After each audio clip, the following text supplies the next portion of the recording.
Bienvenidos nuevamente a Hoja en Blanco. Hoy iniciamos con la sexta sesión del curso Cómo desarrollar un proyecto de investigación para tesis. El día de hoy veremos la segunda parte de nuestro tema marco teórico, que consiste en la adopción de una teoría. Si aún no has visto nuestras sesiones anteriores, te recomendamos que al finalizar este video vayas a ellas para que tengas la información completa. Muy bien, sin más preámbulo, vamos a ello. Comencemos diciendo lo que es una teoría. Una teoría es un conjunto de conceptos interrelacionados, definiciones y proposiciones que presentan una visión sistemática de los fenómenos al especificar las relaciones entre sus variables, con el propósito de explicarlos, pero también de poder predecirlos. Ok, pero ¿de qué nos sirve una teoría? Tiene varias funciones. Sirve para explicar, decir por qué, cómo y cuándo ocurre un fenómeno. Por ejemplo, la ansiedad. Una teoría nos explicaría qué es, cómo se manifiesta y qué la desencadena. La segunda función consiste en dar orden al conocimiento sobre un fenómeno o realidad, es decir, organizar el conocimiento que existe en torno a un tema. Por último, podemos decir que tiene la función de predecir, es decir, sirve para ayudarnos a inferir cómo va a ocurrir un fenómeno dadas ciertas condiciones. Ahora, ¿qué criterios debe cumplir una teoría para considerarla útil? Son los siguientes. 1. Capacidad de descripción, explicación y predicción. Es decir, debe ser capaz de definir el fenómeno y sus características, así como de limitar las condiciones y contextos en los que se presenta. Debe ser capaz de decir las causas del fenómeno estudiado y explicarla mediante datos obtenidos durante la investigación y a través de los mismos ser capaz de dar pronósticos parciales o completos de un fenómeno. 2. Consistencia lógica. Este punto se refiere a que no debe haber contradicciones entre los datos que integran una teoría. 3. Perspectiva. Se refiere al nivel de generalidad de la teoría, es decir, a cuántos fenómenos es capaz de explicar. Hay teorías que abarcan más manifestaciones de un fenómeno que otras. 4. Innovación o inventiva.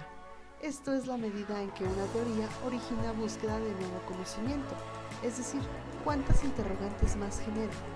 Esto es importante, pues es lo que hace que la ciencia avance. Y por último, 5. La sencillez. Es una cualidad muy deseable, que con pocas proposiciones se expliquen varios fenómenos sin que lo sencillo de la teoría caiga en la superficialidad. Ahora sí, ¿cómo construimos un marco teórico? La construcción del marco teórico dependerá de lo que se haya encontrado en la revisión de la literatura. En este caso, las opciones son las siguientes. 1. Existencia de una teoría completamente desarrollada. Cuando el resultado ha sido este, se debe ser muy cuidadoso de no estudiar un fenómeno para el cual ya está construida una teoría previamente aceptada. Esto carecería de sentido. Lo que debe hacerse en todo caso es adoptar esta teoría como la estructura del marco teórico, pero darle un enfoque diferente, es decir, plantear otras interrogantes de la investigación. Imaginémonos que hay una teoría construida respecto a la pandemia y los efectos psicológicos en los mexicanos. Entonces, esto no tendría por qué ser estudiado nuevamente, pues ya existe, pero lo que sí se podría hacer es estudiarlo con otras variables, por ejemplo, el lugar. Podría ser el estudio en Brasil o en Inglaterra o en cualquier otro lugar. Número 2. Existencia de varias teorías aplicables a nuestro problema de investigación. En este caso, lo más común para construir el marco teórico es tomar una teoría completa como base y solamente tomar elementos de otras teorías que sean útiles. 3. Existencia de piezas y trozos de teorías. En este caso, tomamos las generalizaciones empíricas y se construye una perspectiva teórica, es decir, vamos ordenando de manera lógica esos trozos que son proposiciones que han sido comprobadas en la mayor parte de las investigaciones. 4. Descubrimientos interesantes pero parciales que no se ajustan a una teoría. En este caso, organizamos los estudios previos que se relacionan con nuestra investigación, pero no los tomamos como teorías, sino como puntos de referencia. Y número 5. Existencia de guías aún no investigadas e ideas vagamente relacionadas con el problema de investigación. En estos casos, se tiene que buscar literatura que, aunque no se refiere al problema específico de la investigación, nos ayuda a ordenarnos dentro de él. Es decir, nos tendremos que basar en literatura general del tema, ya que no hay una investigación que haya tratado nuestro tema en particular.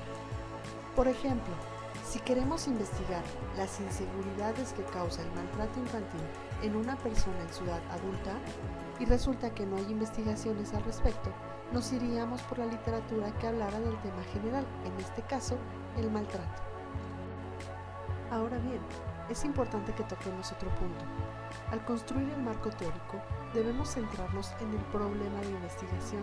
Así que recuerda, un buen marco teórico no es aquel que tiene muchas páginas, sino aquel que trata a profundidad los aspectos que tienen que ver con el problema y explica coherentemente lo que se ha estudiado con anterioridad al respecto. También es importante que en tu marco teórico no solo debes resumir y transcribir aisladamente la información que encontraste, sino redactar de manera lógica y entrelazar toda esa información dejando muy claro el por qué es de importancia para la investigación. No existe una cantidad exacta de las referencias que debes incluir en tu marco teórico. Esto depende del planteamiento del problema. Sin embargo, te darás cuenta que, cuando has revisado la suficiente literatura, serás capaz de reconocer los siguientes puntos. Si tu planteamiento del problema es el correcto o debe modificarse, si vale la pena realizar la investigación, si es posible llevar a cabo la investigación, si se puede mejorar el planteamiento original, si la investigación es novedosa y si el camino a seguir es el correcto. Llegó el momento de que construyas tu marco teórico de acuerdo con la literatura que has revisado, así que como siempre, manos a la obra.